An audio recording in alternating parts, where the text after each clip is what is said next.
There we are. All right. So thank you all for taking the time tonight to be with us so we can discuss the Neversink Watershed Management Plan. I might be saying NWMP in short because it is a little bit long of a title, but not too bad. First off, my name is Jillian Pagnotti. I am the Watershed Program Coordinator for Friends of the Upper Delaware River. For those of you who might not be very familiar with us, we are a small nonprofit based out of Hancock, New York. I would like to also quickly introduce some very important members of the NWMP team from FUDR, Friends of the Upper Delaware River. We have Jeff Skelding, Molly Oliver, Sherry Rusty Thomas, Kylie Romanofsky, and Shell Dufton. I believe here, I thought I saw her name. From Sullivan County, we have Heather Jaxie. From Trout Unlimited, Tracy Brown. And then from Natural Lands, we have Kate Rahman joining us. All these individuals I just named are very important people in the NWMP. And without them, we definitely would not be where we are today on this journey. And before we get into the nitty-gritty of today's meeting, I did just want to give a really brief background on the Neversink Watershed Management Plan, just to make sure everybody had, the some basic knowledge on it, in case you haven't been to any of our previous meetings. So Sullivan County was awarded a federal grant to develop a Neversink Watershed Management Plan. From there, they had reached out to us, FUDR, Friends of the Upper Delaware River, and Trout Unlimited Natural Lands to partner with them and help in the development of it. So scheduling these public meetings. Trout Unlimited was very important in collecting vital data that we need for this plan. Natural Lands is helping with the whole open space chapter. There's been quite a lot of work done throughout all these groups, and not to mention we do have some other conservation organizations as well helping on the steering committee and on our plan writers committee. So what exactly is the Neversink Watershed Management Plan? It's a non-regulatory guidance document that profiles the entire Neversink watershed. So it starts in Ulster County, moves southward through Sullivan County, and then eventually makes its way to Orange County. It's going to outline management goals and recommendations, which is what we will be discussing and developing in tonight's meeting, as well as it will help identify pilot sites for project implementations. These projects, this list that we developed with these projects, we have met with the public at in-person meetings, and we asked the community members to kind of pinpoint areas they knew to be of concern, whether it's a road that floods that they live on or culvert they know is washed out. We also asked them to identify very important spaces that they would like to see preserved. So maybe it's a favorite fishing spot or a favorite hiking spot. Not only did we only meet with the public, but we also, a handful of us, met with the 12 municipalities that fall from Ulster, Sullivan, and Orange County within the Neversink watershed. So from those municipality meetings, we got a lot of information from supervisors, highway superintendents, you name it.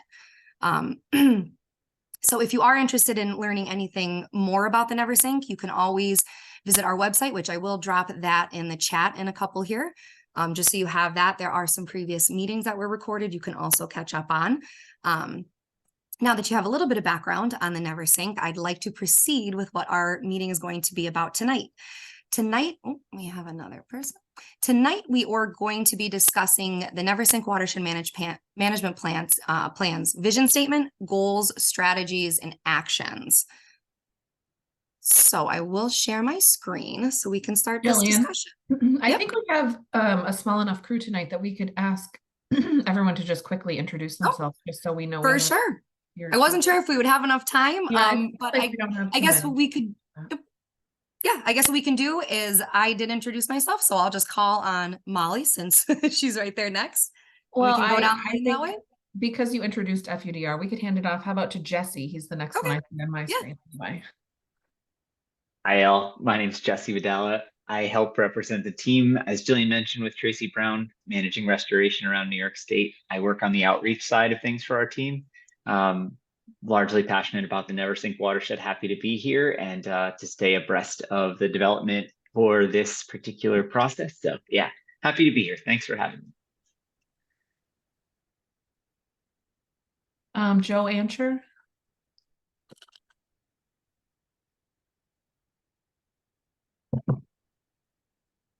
Let's see. Taylor from Catskill Mountain Keeper. Sure. Hey, everybody. My name is Taylor Jaffe. I'm from Catskill Mountain Keeper. I'm Catskill Mountain Keepers Environmental Justice Coordinator, so thinking a lot about mapping things and especially ecological layers where they overlap with different communities. And we're protecting the watershed, and the Neversink watershed is a huge part of that. So happy to be here. And I saw that Joseph was able to come off mute right before I jumped on, so I'll pass it back to you. Okay, sure. Sorry about that. I was just looking for the button. I'm just listening and learning. I'm a board member of the Friends of the Upper Delaware. Thank you. Supervisor Mamacating. Hi, not the supervisor. I'm Jackie Broder. I'm the director of the Mamacating Environmental Education Center, and which is located on the Bashakill wetland in Sullivan County, and I'm also the president of the Bashakill Area Association. Great, nice to meet you. You too. Sam. Hi, this is Wayne And Sam. Oh. and Sam. We have been on mute, but also stopped our video because we're actually eating dinner. But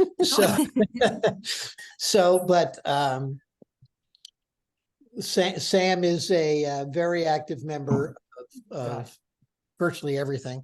A fly fishing guide up on the Upper Delaware, and we've both been really involved with FUDR, and we are big advocates of protecting the Neversink watershed, and are working with the Orange County Land Trust to help implement that. So We do water testing. and Sam just said we also do monthly water testing on the Neversink for what is it? Science on the phone. Science on the Fly, an organization that does testing on a bunch of rivers all over the world to monitor changes in rivers relative to climate change. Thank you both for joining us. Elizabeth Grieg, am I saying that correctly? Hi, I'm a resident of Liberty, New York in Sullivan County, and I'm just interested in what's happening with the water management plan for the Neversink. Thank you for joining us. Darcy. Hi, I'm a resident of Grahamsville, and I'm, I guess, on the river, sort of. Thank you for joining us. Stephen.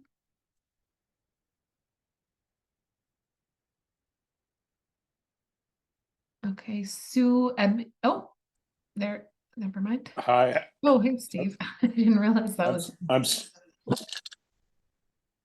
I'm Steve Schwartz. I'm a consultant on conservation issues, and I love the Neversink. Thank you. Sue Ebby. You're muted. There you go. I'm just a part-time resident at Wolf Lake in Wilkesboro, and I'm here just out of general interest. Thank you for joining us. Perry. Yes, I'm Perry Kuhn from the town of Rockland, ZBA. I have training hours and stuff to participate in, so I'm listening in. And one of the things I can relate to is that I grew up in Hancock and right on the Delaware River. So this is all very prudent information. So thank you. Nice to meet you. Marvin. Yes, can you hear me? Yes, we can. Marvin Rappaport. I work for Congressman McHugh and helped write the law to put the Upper Delaware in the Wild and Scenic Rivers Act. Thank you for joining us. Joyce. Thank you.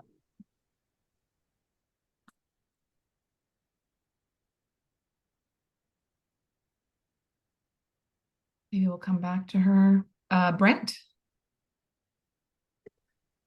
Yes, good evening, everyone. I'm Brent Coach. I'm a New York City DEP, also a town Neversink resident. Thanks for joining us tonight, Brent. Jen Lashansky. Hey, I'm Jen. I'm a resident of Fallsburg. I'm also on the zoning board, and I'm interested in our watershed management and what's happening in our waterways. Thanks. Great, thanks for joining. Kyle Sandusky. Hi, Kyle Sandusky, Director of Conservation for the Arts Capulenta. Happy to be here to provide my thoughts on anything and everything land protection. Thanks. Thank you. Lauren Bunce. Hi, I'm Lauren Bunce. I'm the Water Resources Coordinator at the Hudson Valley Regional Council, and I'm just interested in learning more about this watershed plan. Thank you for joining. Let's see. Nancy.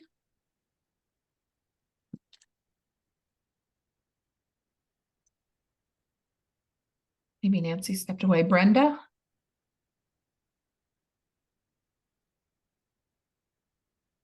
All right, and David is the last one.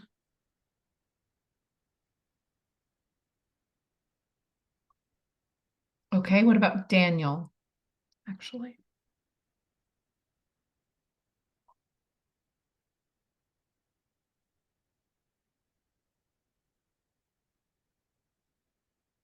Daniel, do you want to introduce yourself? Oh, sure. Sorry, I joined late. I That's was okay.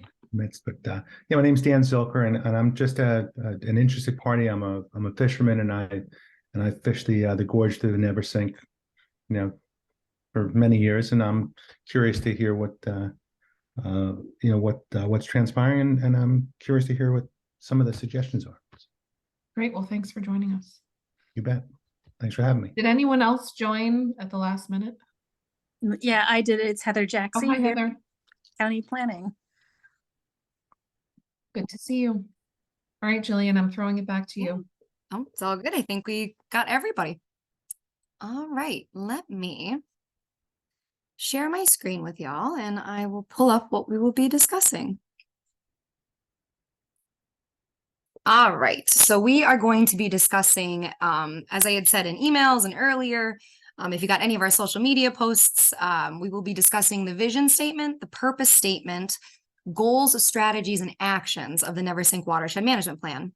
So to start us off, I figured this would be the best way to kind of present this to everybody.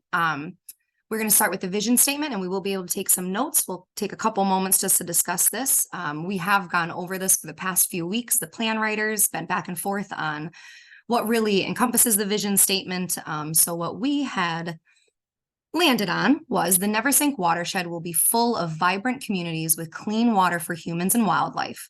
It will be resilient to flooding with ample river access and open space for the public to enjoy and high quality habitat for wildlife. Now, I'll give all the folks on here a minute just to think about this. Feel free to chime in. You are on mute. Don't forget, in case you do want to say something, just make sure you unmute yourselves. But do we have any comments, questions? Are we not encompassing what the vision for the watershed may be in 5, 10, 15 years?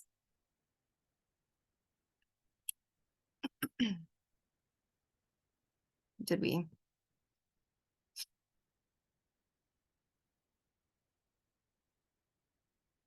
Like we might have nailed the vision statement. We might have got it perfect. And again, if I will be going through these, there is time at the end that we can revisit. So if you want to stew on this for a hot minute, you're more than welcome to. We will come back and revisit this though. It doesn't sound like I have anybody who has anything to say. So we'll move on to the purpose statement. All right, purpose statement, again, just like the vision statement, Stephen Schwartz, who had introduced himself earlier, was a big part of this. Thank you so much for your help on this, Stephen. We had landed on the purpose statement. It kind of narrows it down a little bit more focused in. The Neversink Watershed Management Plan outlines the shared conservation goals of the Neversink community and will serve as a blueprint to be used by all stakeholders in future watershed resource management decisions. The plan promotes and supports clean and abundant water, healthy habitat, expanded recreation, infrastructure improvements, climate resilience, flood mitigation, and cultural and historic amenities. So I'll give another minute for everybody to let Jillian, that soak in. Just bring this up to like maybe 125% or 150%. Sure. Oh, we'll go a little Is that easier for everybody to read? Sorry about that.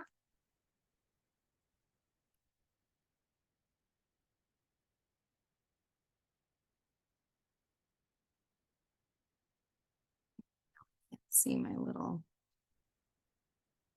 All right. Hey, Move that up Jillian, so you can this see the is Jeff. Yes, Jeff. I saw a comment come in about respecting private property rights, which I agree with that. I think that is, if you just want to make a note of that, I already lost the person that suggested that. Maybe they could speak up, but I have seen that in other watershed plans in our region. And do you happen to know if that was for vision statement or if I think it was, well, I don't know. I didn't write it. Somebody wrote it. It's probably in the chat. That was Darcy. I don't know if you want to come off for a second. I would. Can I say something? Yes, of course. Absolutely. Yeah.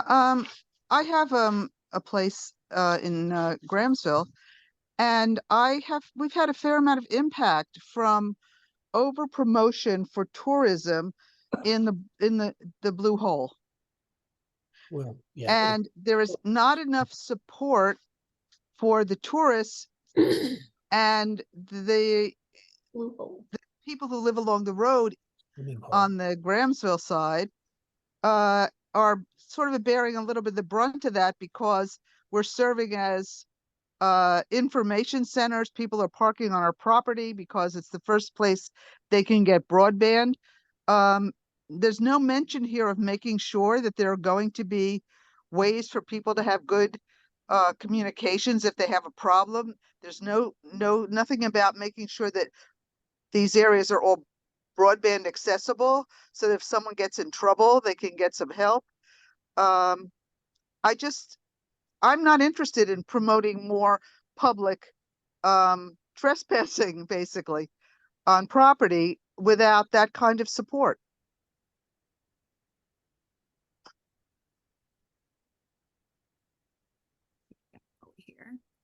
Can I say something? Oh, absolutely. So this is Wayne and Sam, and we are also interested in wildlife habitat protection. We think that's really important to protect for all the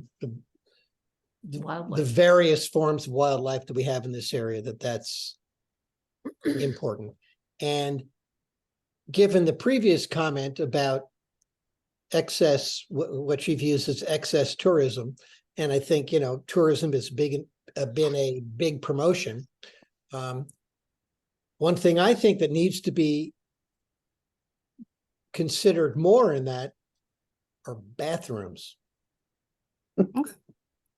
You get people going along the river, they spend all day at the river.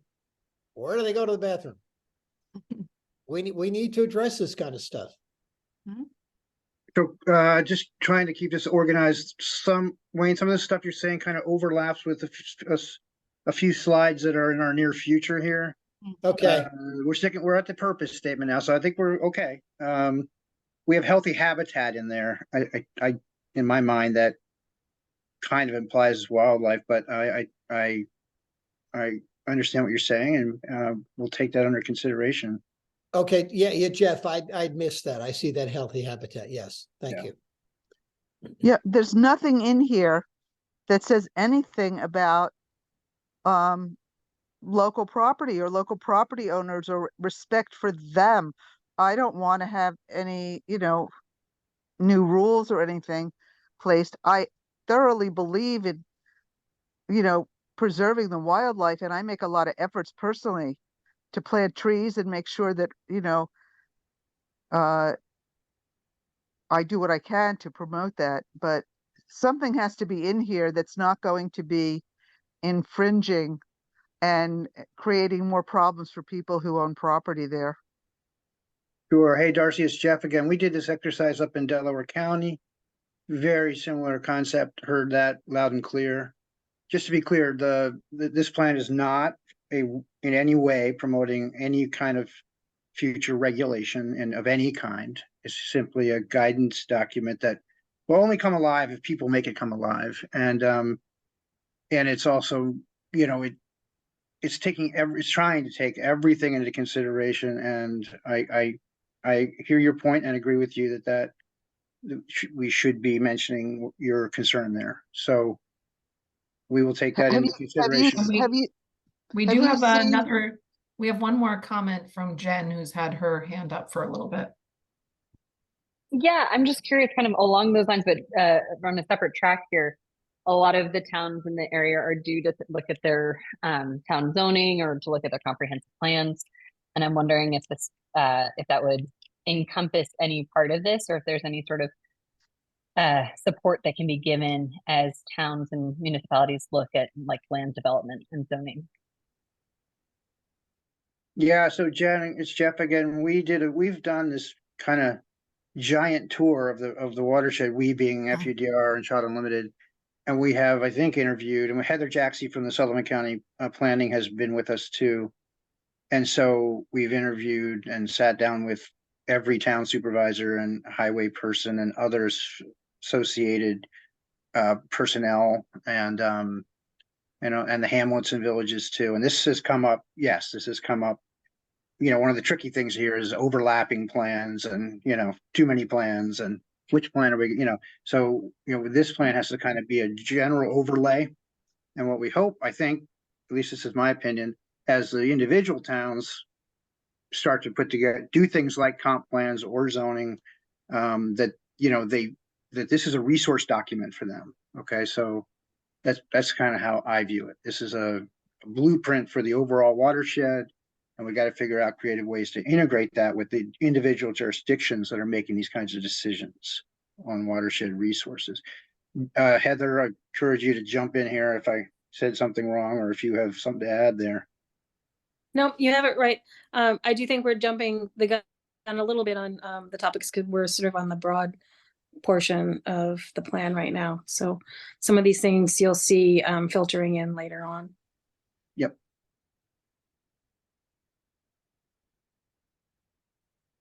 All right. If we feel comfortable, I will move on to this section. We'll be actually discussing the goals. There are 5 goals that we have come up, that we have gathered between all of the input from the previous public meetings that we've had, the virtual ones and the in-person, as well as input that we've gotten from the municipalities that Jeff had mentioned we've been on. We collected all this kind of information, and we pinpointed the main goals that kept repeating. I will quickly go through and then go back just so you guys can see what they are. The first goal is to protect and restore water quality. The second goal is to protect and improve habitat. Third goal is to strengthen climate resiliency and flood mitigation measures. The fourth goal is to protect important open space. And then the fifth goal is to maximize recreational opportunities. So I'm going to go back to our first goal, which is to protect and restore water quality. Give me 1 second. My screen isn't allowing me to read stuff here. Okay. So I'll read the narrative that we developed to go along with this goal. The narrative is: clean and plentiful water is essential to sustain life and to ensure the healthy growth of our communities. Maintaining and restoring clean water will require a combination of collaborative and regulatory approaches that are fair and equitable, engage all watershed stakeholders, and result in multiple environmental and economic benefits for people and communities. So from that narrative, we came up with strategies. And from the strategies, we came up with actual actions of how we are going to complete these strategies.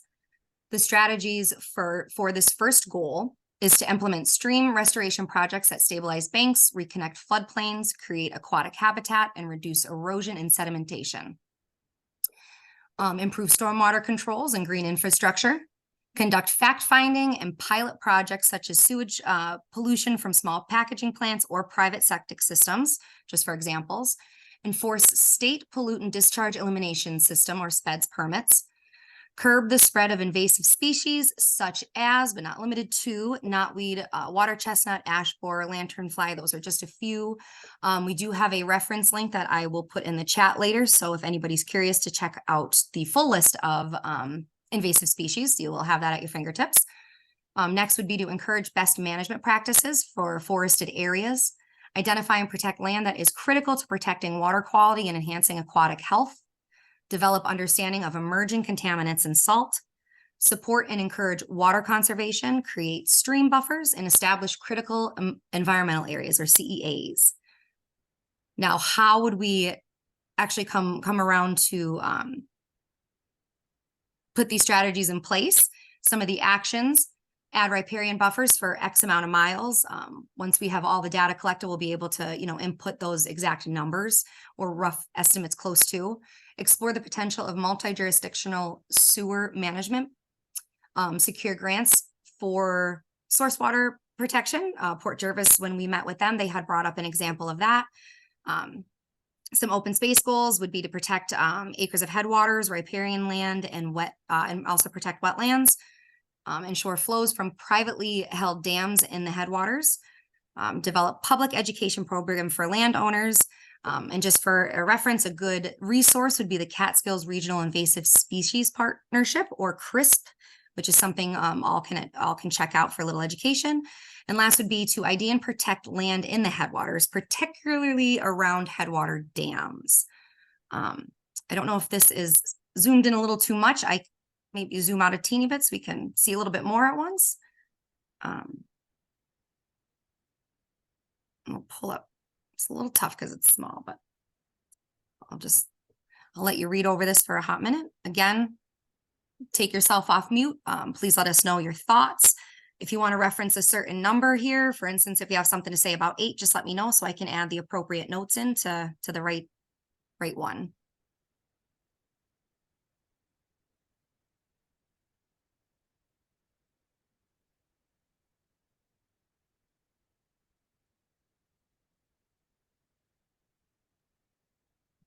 Hi, this is Taylor. I'm making sure. Okay, I don't think anyone else has a hand up. So under, I think, actions, maybe something that I would note to add is maybe even public education for watershed users. So kind of expanding from just the landowners. Yeah. And then another thought that I had, which is kind of more pie in the sky, is starting to establish some of that baseline data, maybe around places with speedies permits and other things. That way, if the water is looking good right now, we actually have that information, and as things progress, we'll have a baseline to compare. Yeah, so we actually, just for a little bit further background, we at FEDR, we did have a crew that went out, the Upper Delaware River Conservation Corps, along with Trout Unlimited. They had a crew, and for the past 2 years, they've actually been collecting data for all of the Neversink region, and then some for a different region. So we actually do have a good baseline. It's now getting all the nitty gritty information together and making sure we have everything. But no, I definitely will add that in because it's always good to refresh our minds that we need to make sure we're looking at everything. But thank you so much, Taylor. Yes. I'd like to add to what not add, but compliment Taylor for what you said, that educating users is a huge part of it. Huge part of it. And not so subtly ties into the public restroom thing, but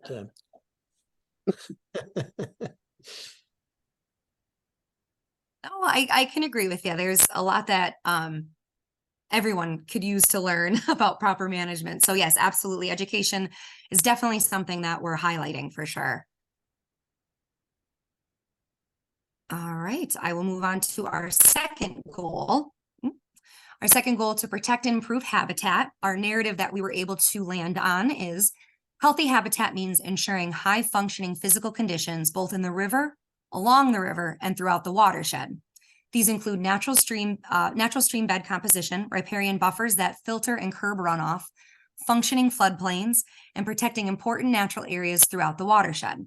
Healthy habitat goals are integrally linked with other conservation objectives, including water quality, recreation, and land protection.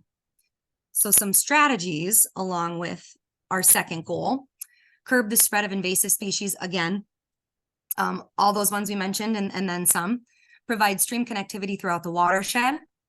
restore stream and stabilize banks, reconnecting those floodplains to protect in-stream and riparian habitat, identify and protect land that is critical to protecting water quality, enhancing aquatic health and stream riparian throughout the watershed, ensure regulated flows are protective of habitat, flexible flow management plan, FFMP, for example. And then we have create stream buffers, explore the possibilities of establishing additional CEAs, ensure stormwater controls on projects adjacent to streams. Some actions for those strategies to help complete them: develop invasive species public education programs for landowners. Again, a good resource is CRISP. Again, protect X number acres of headwaters, riparian land, and wetlands. Implement stream restoration projects that stabilize banks, reconnect floodplains, create aquatic habitat, and reduce erosion and sedimentation. Maintain communication with NYC DEP and the public about previous releases. Facilitate communication with DEC around the possibility of establishing additional CEAs. Increasing education with contractors about stormwater best management practices, or BPMs. Ensure flows from privately held dams in the headwaters. And again, ID and protect land and headwaters, particularly around headwater dams. So again, feel free to jump on in with any comments. So what I mentioned before about, I'm sorry, our dog started barking. It's okay. What I mentioned before about wildlife habitat, I don't see that mentioned in here. I understand the focus on aquatic life, but I think it's been proven, and I'm going to use the example of out west around Yellowstone, where they reinstituted a wolf population, and I'm not saying we need to reinstitute a wolf population along the Neversink, although quite frankly I like that, but I'm not bringing that up. And what it did was control the elk population, which reduced the elk browsing on vegetation that helped filter the water, the runoff going into the rivers. So, and bird, and so it had a huge impact on the river. So I think if we expanded the view to include what we have around here, you know, deer and whatever, and habitat that protected that wildlife, that you know, would ultimately affect the quality of the river.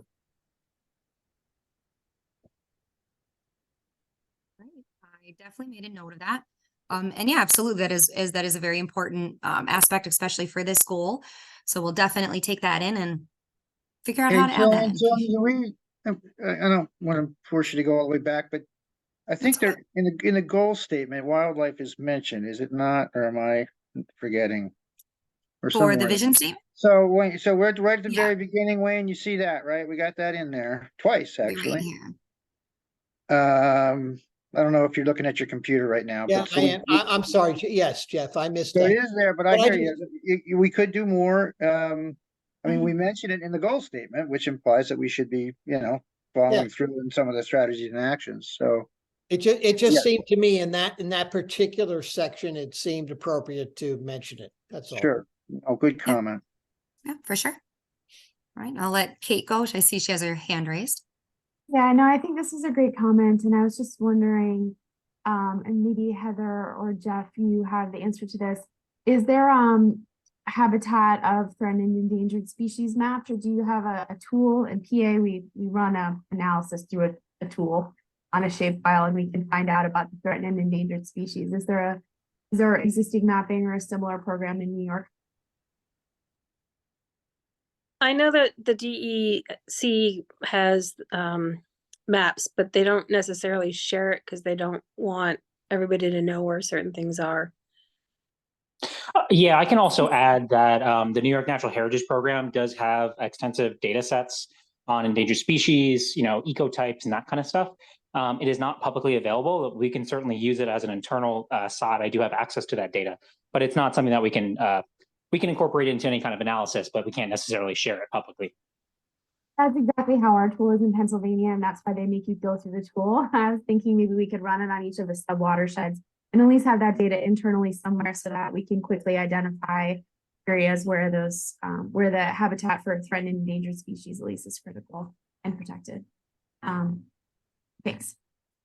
Kyle, what was that thing called? The New York Natural Heritage what? Yep. So it's the New York Natural Heritage Program, the state run, or it's a partnership with, I think, SUNY ESF. Feel free to talk to me offline and I can help. We can talk about it. We might need to reach out to them just for confirmation. We can use it for this, but I'm sure they would be fine with it. Sure. Yeah, we won't go prime time with it, and we'll talk to you, Kyle. And I did make notes, so we definitely will be reaching out. And thank you, Kate, very much. And Kyle. All right. So with that, I'll move on to our third goal, which is to strengthen climate resiliency and flood mitigation measures. The narrative for this goal is climate change is altering our natural environment in significant ways. The increasing frequency and severity of storm events in New York is well documented and is contributing to harmful impacts on the landscape, especially in our waterways. Climate change leads to warming water temperatures that are injurious to cold water species like trout. It also can result in increased flooding that threatens human life and places strain on community infrastructure, including houses, roads, and bridges. Strategies for this goal: reconnect floodplains to store floodwater during high water events, create stream buffers to stabilize stream banks and cool the river during high air temperatures, install green infrastructure to supplement the capacity of gray infrastructure and to store storm water, implement seasonal voids in reservoirs per the FFMP to minimize flood risk to downstream communities, maintain forest cover to maximize absorption of stormwater and into sequestered carbon, right-size bridges and culverts for resilience of storm events, maintain culverts and those roadside ditches.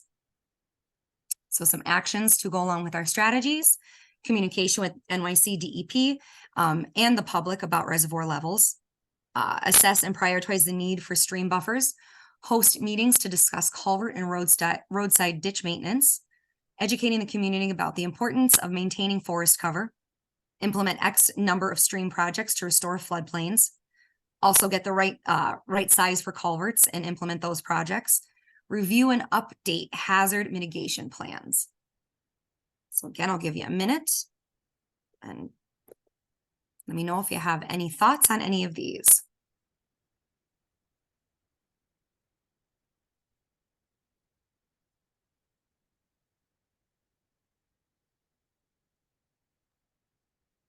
All right. Hearing no other comments, I'll say they're all good. Thank you. I think we got this one right. Can I ask a question? Absolutely, absolutely. For me, although I'm in the car listening and trying to watch, it would mean a whole lot more if I got all of this before the meeting tonight, and I could read it, at my leisure, and then raise a question or two. So for the future, I would recommend that.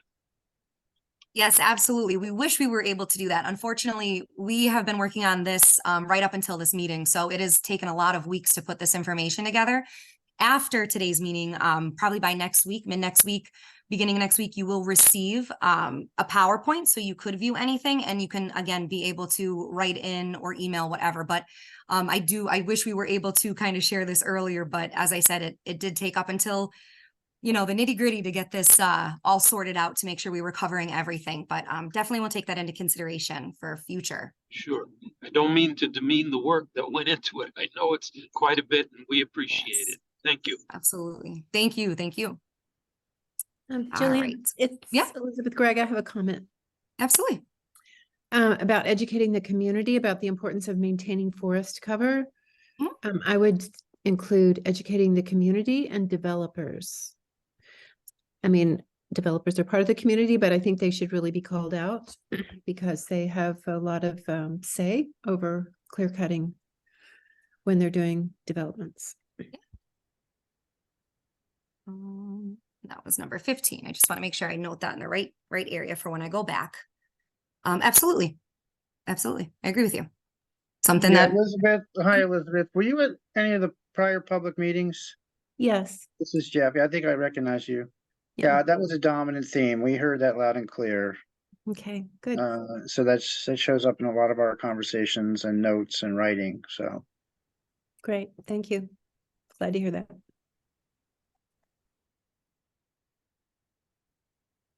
We shall move on to our fourth goal, which is to protect important open space. Our narrative that Natural Lands Kate Rahman had developed was development leads to increased impervious surfaces which prevent rainwater from naturally infiltrating into the ground. Instead, it flows over these surfaces, picking up pollutants that end up in our rivers.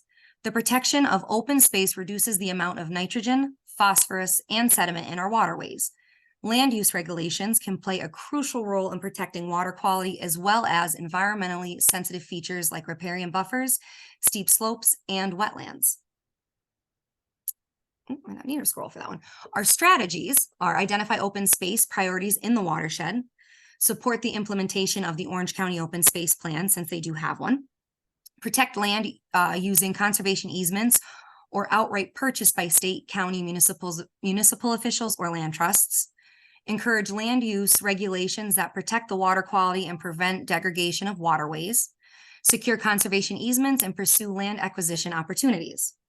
So our actions for our strategies: prioritize the protection of land contiguous to existing protected land, including the Bashakill, the Neversink Gorge, and the Neversink Unique Area. Prioritize the protection of highly developable land to limit development's impact on water quality.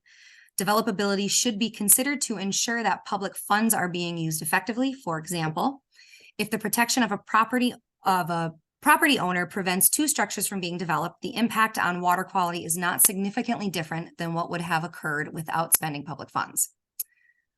Open space goals is, again, prioritize the protection of acres of headwaters, riparian land or areas, and wetlands, and provide guidance to towns and villages that would like to update land use regulations.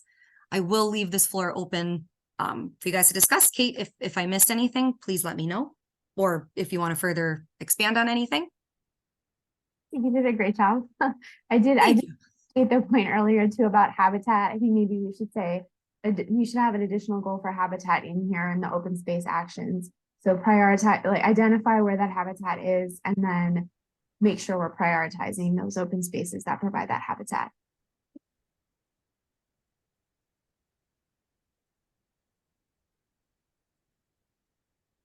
Did anyone else have any comments or questions? I would just say thank you, Kate, for adding that. And we certainly support. I think this is a critical area to focus on going forward, because the area is only going to get more developed, and unless we make people aware of the consequences and how to sensibly manage that, it will certainly impact the river. Thank you, Sam. And we do have a comment from Darcy. She had commented, do not take land if it removes it from the tax rolls. Doing so increases the tax burden on landowners. I don't know, Kate, if you have any experience to answer this better than me, perhaps. Yeah, no, I can address that. So a lot of our counties that we work with, that Natural Lands works with, have done economic return on conservation. So return on environment studies. There's a similar effort going on now in Monroe County, Pennsylvania, not too far from the Neversink region. And what the return on environment studies show is that there is an economic benefit to protecting open space. So as you build more and more houses, and you have more and more school children, and you have more and more roads that townships have to plow and build and maintain, those costs go up, right? So I can send a link to one if you'd like to see. I'll try to find the page that best kind of explains this, and I can share it with you if you'd like. I could probably find it pretty quickly. But yeah, over the long term, if you develop out your entire municipality, then you have costs associated with the residents that carry on. So that the return on environment has been shown that also protecting space, in addition to having fewer costs associated with fewer residents, you are increasing property values. So open space, homes near open space, and especially trails and water. Those homes have considerably higher value than homes that do not have access to nearby open space, trails, or water features. Okay. Hopefully, Darcy, that helps with the statement question that you had. If not, we'll definitely have time at the end to kind of review all these and go back over. So looks like we're good. I'll move on to our last goal, our fifth goal, which is to maximize recreational opportunities. Our narrative for this goal is recreational opportunities in the watershed are important contributors to community health and local economies. The desire to get outside has dramatically increased in a post-COVID world as more and more people seek quality outdoor recreational experiences like fishing, hiking, biking, and boating. These goals can be accomplished through the expansion of trail systems, increasing public access to waterways, and enhancing municipal park systems. That's oil. It's olive oil.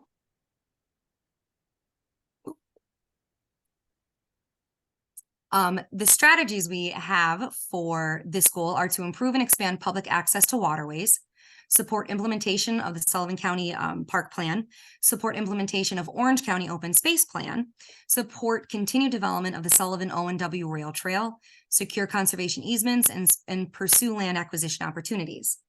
So our actions for these strategies, again, develop X miles of the Sullivan O&W Rail Trail, identify possibilities of protecting more land around the Basherkill, expand the Neversink Unique area, provide information and safety education on which sections are boatable, expand the PFR program and ensure public access is available, expand and protect the D&H canal system. And this is a pretty specific example, but this was brought up in a meeting to create a boat ramp in Port Jervis. So that would be public access and emergency access as well. So I will give you a couple of moments again to shout out anything, any thoughts, any notes, to comments. Sam has told me I'm commenting too much, but I totally agree with this. This is wonderful, particularly a boat ramp in Port Jervis. and all of those things are good. Hey, Wayne, he's telling me to shut up. Jeff, Sam is telling me to shut up. No, Sam, stop doing that. Look, the success of this plan is in large part is because people weigh in, right? I mean, that people have to talk. That's what those public meetings were for. That's where we met with the municipal officials.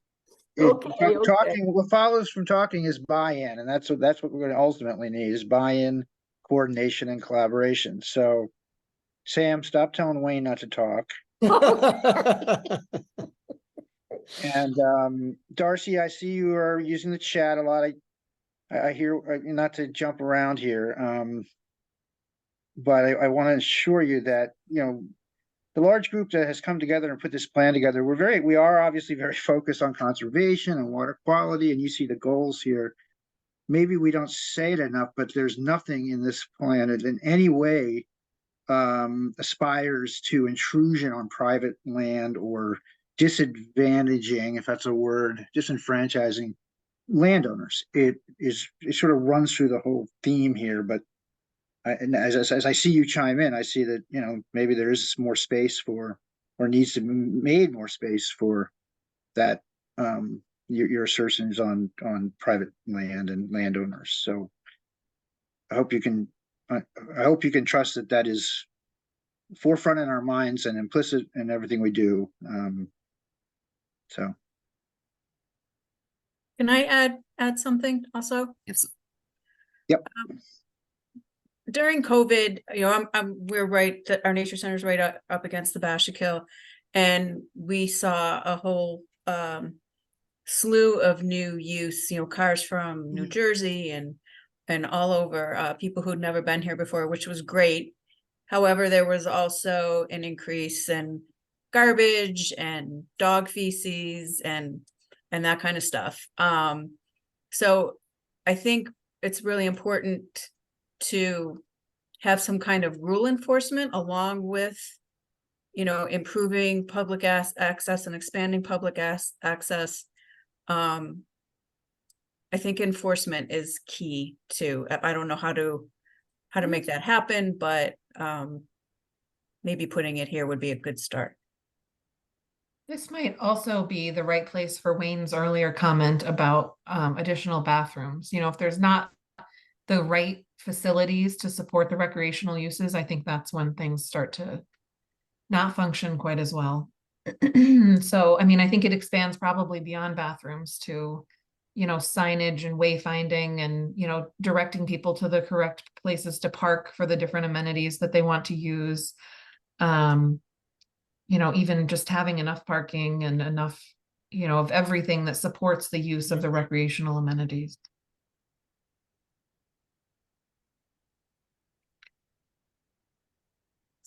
Chat. Yeah, just out of curiosity, is there anybody on the phone that's familiar with it was mentioned earlier, the Neversink unique area? Or it's right there, line number 12 there. Is that separate and apart from the gorge? That is the gorge.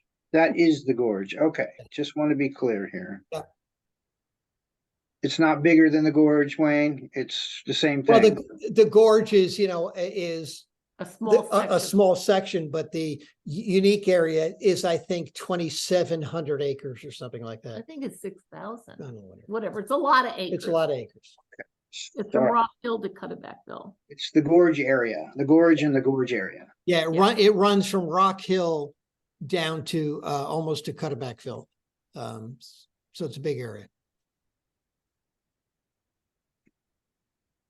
I just want to call out in the chat, Joyce added a comment as well that I don't want it to get lost. It says, is there something about educating the public about the use of harmful chemicals near the watershed area? Which I think is potentially addressed, but maybe not in such a specific way in the water quality section, but maybe we could just copy that comment over. So And we also, Joyce also chimed in again, are the boat ramps monitored to assure that boats are being cleaned to prevent invasive species? We actually had a discussion about that. What was it, yesterday in a meeting? About how we could go about enforcing that. So that is something else I will add in. Yeah, hey, Brent, you still with us? Yes, I am.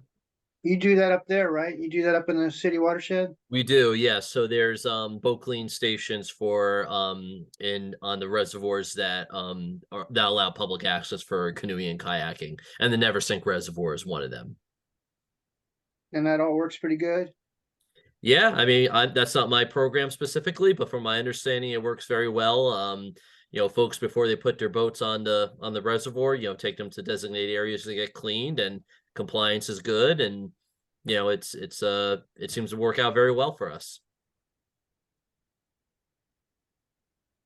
Thank you, Brent. Jeff, just to clarify, the Neversink unique area is actually 6,500 acres. 6,500 acres, okay. And is that DEC managed? Yes. Okay, okay.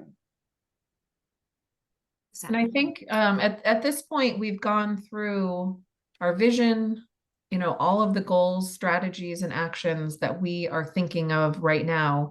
So just kind of a high level question about, you know, are there things that you feel are missing in general, specific things that you think might need to be added to actions? You know, think about, you know, your own personal experience of the watershed, projects that are necessary, things that you are aware of that we might not be aware of because you live and breathe this space, which is not something that we have the ability to do. So, you know, just if you can tonight, if there's anything, feel free to add, you know, general comments at this point. And we are also going to be emailing this out to everyone on the call and beyond, actually, and looking for some additional feedback to be collected through email. So, you know, feel free if you have any comments about any of that now, or, you know, you can save that for an email later. Molly, just to piggyback, I'm going to add my email in the chat, so you can feel free to email me. I will also add our general, which is the info for FUDR, just in case for whatever reason I'm not able to get to that email quick enough. one of us will be able to read it. So I'm gonna send those to everybody now.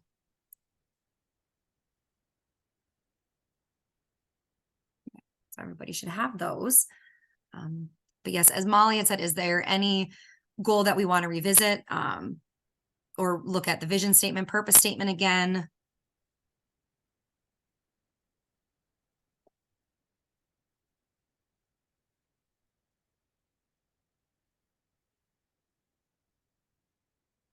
All right.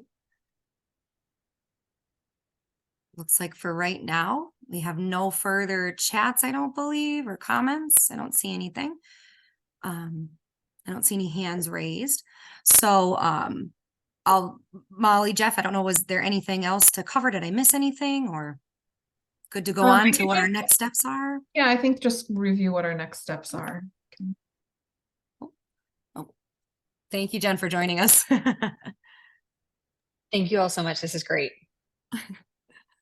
All right, so from here, our next steps, I will be going back in and reviewing all the additions. I'm going to be putting this in a PowerPoint to send out so everybody has this to review.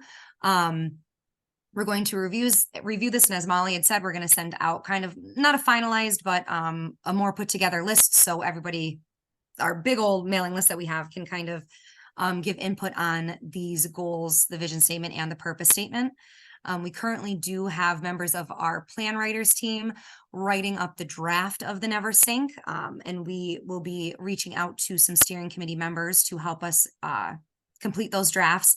Once we do have those done, we will be hosting another public meeting to actually review the draft. That will be, the draft will, I'm pretty sure, will be sent out prior, so people have time to look at the different sections. Believe that'll be at the very end of 2023, very beginning of 2024, because it's crazy to think that we're in November, almost at Thanksgiving time. It's crazy how time flies, but those will be our next steps. So definitely look in your emails. Be aware of sometime early next week, I will be able to get all of this information out to you guys. I will also have this recording available on our website. That'll be included in the email as well.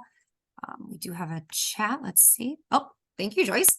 Thank you again to everybody who was able to visit with us tonight and join this conversation. Thank you for the great input. I'll leave this open for any last comments. If not, enjoy. We ran shorter. Enjoy the rest of your night. Thank you for all the work you guys are doing. We appreciate it. Thanks, everybody. Yes, likewise. Thank you, guys.